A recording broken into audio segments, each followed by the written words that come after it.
অষ্টাদশ লোকসভা নির্বাচনের প্রথম দফার ভোট শুরু হতে না হতেই উত্তরবঙ্গের কোচবিহার থেকে একাধিক অশান্তির খবর মিলেছে। কোচবিহার দক্ষিণ বিধানসভা কেন্দ্রের চান্দামারি অঞ্চলের রাজপুরে গতরাতে বিজেপির বুথ সভাপতিকে শাসক দল আশ্রিত দুষ্কৃতীরা আক্রমণ করে বলে অভিযোগ। মেরে তার মাথা ফাটিয়ে দেওয়া হয়, বেসরকারি নার্সিংহোমে ভর্তি করতে হয় তাকে। অন্যদিকে দিনহাটা 1 নম্বর ব্লকের তৃণমূল কংগ্রেস সভাপতি অনন্ত বর্মন ভোট দিতে যাওয়ার সময় বিজেপির লোকজন তাকে মারধর করে বলে অভিযোগ।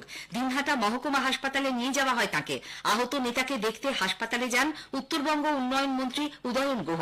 কোচবিহার শহরের 18 নম্বর ওয়ার্ডে ভোটারদের ভয় দেখানো, বাড়ি ভাঙচুর ও মারধরের অভিযোগ উঠেছে তৃণমূল কংগ্রেস আশ্রিত দুষ্কৃতীদের বিরুদ্ধে। বিজেপি আশ্রিত দুষ্কৃতীরা তুফানগঞ্জ 2 নম্বর ব্লকের বারোকোদালি 1 নম্বর গ্রাম পঞ্চায়েত এলাকার হরিরহাটে তৃণমূল কংগ্রেসের অস্থায়ী নির্বাচনী কার্যালয় পুড়িয়ে দিয়েছে বলে অভিযোগ।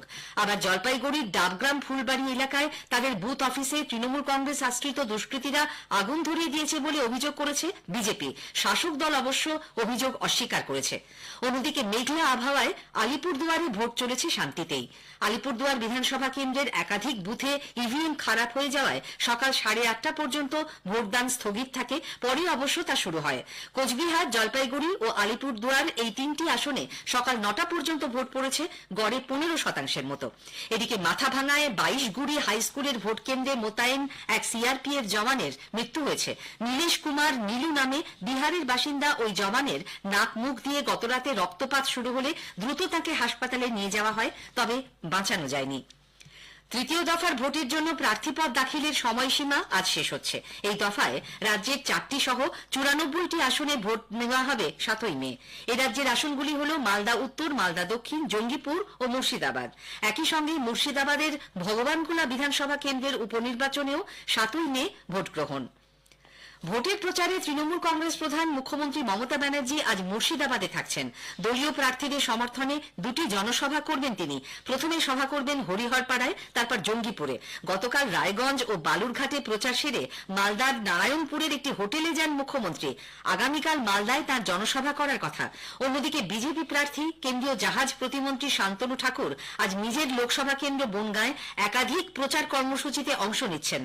পূর্ব বর্ধমানের কালনায় তৃণমূল কংগ্রেসের নবগঠিত নির্বাচনী কমিটির বৈঠকে গতকাল যোগ দেন দলের সাধারণ সম্পাদক অভিষেক ব্যানার্জি। পরে সাংবাদিকদের মুখোমুখি হয়ে দিল্লি আবগারি নীতি কেলেঙ্কারি মামলায় জেলবন্দি অরবিন্দ কেজরিওয়ালের পাশে দাঁড়ান তিনি।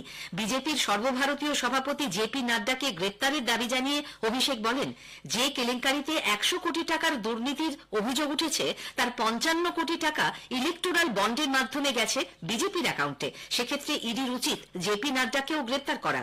নিয়োগ দুর্নীতিকাণ্ডে অভিযুক্ত সুজয় কৃষ্ণ ভদ্রের ফোন কল রেকর্ডের সঙ্গে তার কণ্ঠস্বরের সংগৃহীত নমুনা মিলে যাওয়া নিয়ে এক প্রশ্নের জবাবে অভিষেক পাল্টা প্রশ্ন করেন, যার সঙ্গে সুজয় কৃষ্ণের কথা হয়েছিল তাকে ইডি গ্রেপ্তার করেছে কিনা। দক্ষিণবঙ্গে আগামী সোমবার পর্যন্ত তাপপ্রবাহের সতর্কতা জারি করেছে আবহাওয়া দপ্তর।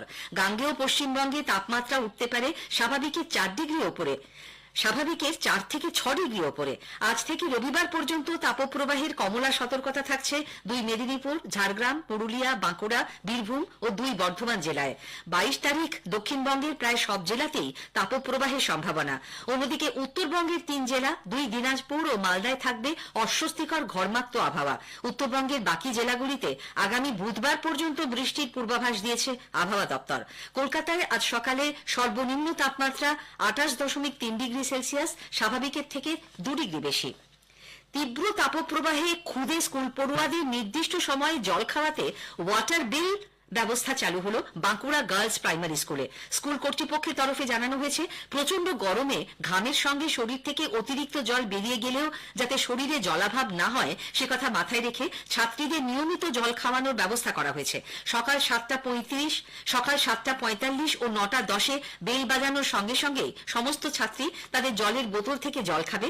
আর এই কাজে তদারকি করবেন সংশ্লিষ্ট শিক্ষক শিক্ষিকারা। এর আগে কেরালা, ওড়িশা সহ এ রাজ্যের একাধিক স্কুলে ওড়িশার মতো বিভিন্ন রাজ্যে একাধিক স্কুলে ওয়াটার বিল পদ্ধতি চালু হয়। নদিয়ার ভাতজাংলা কালীপুর হাই স্কুলেও চালু হয়েছে ওয়াটার বিল ব্যবস্থা। স্থানীয় সংবাদ শেষ হলো।